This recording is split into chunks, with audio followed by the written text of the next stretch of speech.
कवि सम्मेलन देख देख के घर की शीला देवी को शेर और शायरी का बुखार चढ़ गया था।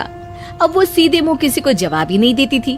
उनके पति और उनका बेटा तो काम करने घर से बाहर चले जाते थे और उनकी शायरी झेलनी पड़ती थी बहू रेणु को।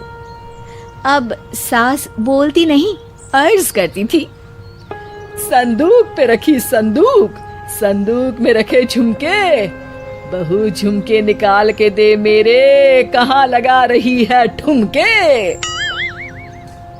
माँ जी, झुमके तो आपके निकाल दूंगी मैं, लेकिन आपके दिमाग से ये शायरी का भूत कैसे निकलेगा?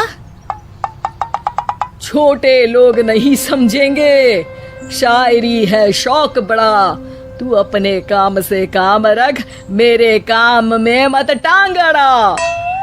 शौक अलग बात है, लेकिन हर चीज में अपना शौक डाल देने से जग हंसाई हो सकती है सासू माँ। अरे मैं हूँ एक नंबर कलाकार, कोई ऐसी वैसी बला नहीं, तुम घर के कामों में उलझी, समझोगी मेरी कला नहीं। ठीक है माँ जी, आप नहीं समझती तो कोई बात नहीं, लाओ मैं आपके झुमके ही निकाल कर दे देती हूँ। बहू सास के झुमके निकाल कर देती है और वहाँ से चली जाती है।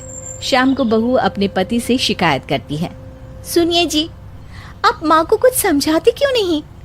अरे क्या समझाना है माँ को? अरे अपनी शायरी थोड़ी कम करे ना। अरे तुमको उनकी शायरी से क्या दिक्कत है? अरे मुझे नहीं, पर पड़ोस में सब लोग हंसते हैं, कहते हैं बुढ़ापे में लोग सठिया जाते हैं, लेकिन शीला जी तो शायर हो गई हैं। अरे लोगों का काम है कहना, लोगों की बातों का क्या टेंशन लेना। अरे वाह, मैंने भी शेर कह दिया, वाह वाह वाह वाह। देख लो, तुमसे किसी ने कहा नहीं और तुम्हारे सामने कोई माँ की बुराई नहीं करता तो तुमको फर्क नहीं पड़ रहा। अरे तुम खामखा की बात का बतंगड़ बना रही हो। चलो चाय बना कर ले आओ मेरे लिए, साथ पियेंगे, कोई ढंग की बातें करेंगे। रेणु चाय बनाने लगती है। पहले वो अपने पति को चाय देती है, फिर सास को और आखिर में अपने ससुर को। लेकिन वो देखती है कि ससुर जी कुछ परेशान से हैं। क्या हुआ ससुर जी, कोई बात हो गई है क्या? अरे तेरी सास बात बात पे शायरी करती है। कल मैंने पूछा कि खाना खाया तो तेरी सास ने क्या जवाब दिया पता है? अरे गलती की और आरोपी ने कोड़े खा लिए फटाफट, खाना तो नहीं पर पकोड़े खा लिए झटाझट। अब बता क्या जवाब दूं इस बात का? वो तो सभी से शायरी में ही बात कर रही हैं। मुझे भी समझ में नहीं आता कि क्या करूं मैं। बेटा उसको उसी की भाषा में जवाब देना पड़ेगा। मैं तो आम बातचीत में भी उसके सामने कुछ नहीं बोल पाता, शायरी में क्या बोलूंगा भला।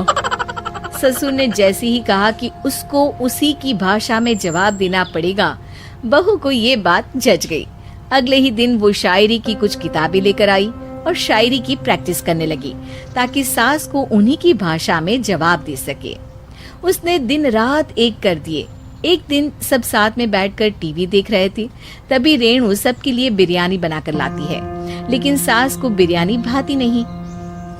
कौवा करता काऊ काऊ, चिड़िया बोलती ची ची, इतना खराब बिरयानी बनाई है कि मुंह से निकले छी छी। बस इसी मौके का तो बहू को इंतजार था, क्योंकि अब बहू सास को उसी की भाषा में जवाब देने के लिए तैयार थी।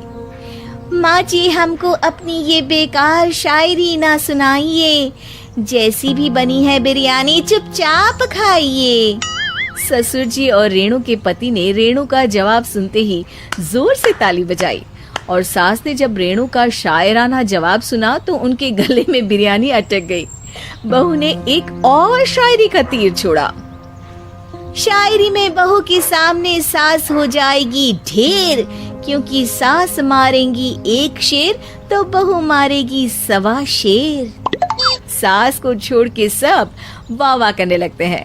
आज पहली बार सास को नहले पे दहला मिला था और रेणु ने सास का मुंह चुप करा दिया था। अगले दिन रेणु का पति उससे कहता है, अरे वाह, तुमने तो माँ की बोलती बंद कर दी, मजा आ गया। अब मेरे लिए कुछ बना दो, खाकर मैं काम पर चला जाऊं। शायरी ही है मेरा जीवन, वही करूंगी जी भर के। नौकरानी रख लो कोई, काम नहीं करूंगी मैं घर के। अरे तुम क्या माँ जैसी हरकतें करने लगी, सीधे सीधे बात करो ना। हो गई कल शायरी, रोज थोड़ी ना करोगी। शीशी भरी गुलाब की पत्थर पे फोड़ दो, जो मुझे शायरी से रोके उसके कान मरोड़ दो। पति घबराकर वहां से चला जाता है और बाहर उसके पिताजी के पास जाकर बैठ जाता है। दोनों अपनी बीवियों की शायरी से परेशान है। ससुर को पछतावा होता है कि क्यों उसने बहू को सास की भाषा में ही जवाब देने का आइडिया दिया। अब तो घर में दो दो शायर हैं। दोनों एक साथ दुखी स्वर में कहते हैं, हम दोनों की ही बीवियां जब से शायर हो गई है, क्या बताएं, जिंदगी एक फटा हुआ टायर हो गई है।